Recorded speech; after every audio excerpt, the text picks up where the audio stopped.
Aha koa te whāwhai a te kāwanatanga ki te whakamana I te pire takutai moana I tēnei wiki tonu nei.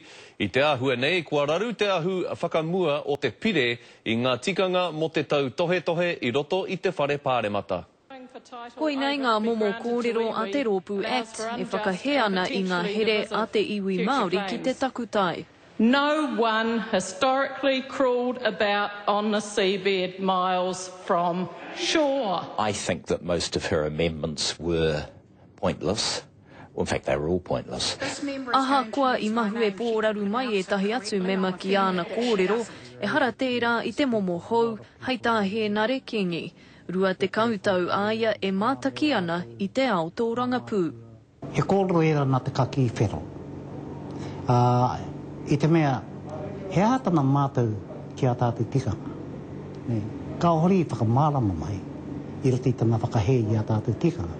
I roto I tēnei wahanga o te tautohe he whakapau wānui ho te aronga nui mo te āpitihana. I reira hoki e tahi atu ki te tuku a rātau kōhā. Ka hore taku hene ngaro I whakai. Engari ko te rerekētanga I tērā pōti ko te kōrero whānau.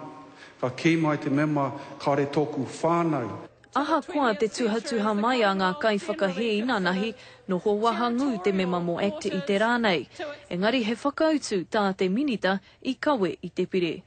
I try and strip away all the waffle, the surplusage and the silliness and focus on the key issues. Kia hau nei e kore rātou e whiwhi ki ngā pōti I taku mōhio ko te mutunga tēnei mō rātou. E ai ki e tahi he wiki tōria iti te whakaroaroa I te hipanga ture kiro whare, kia tai noa mai te tira hīkoi ki te whare pāremata, a te tūrei e tū mai nei. Jasmine Pearson, Te Karere.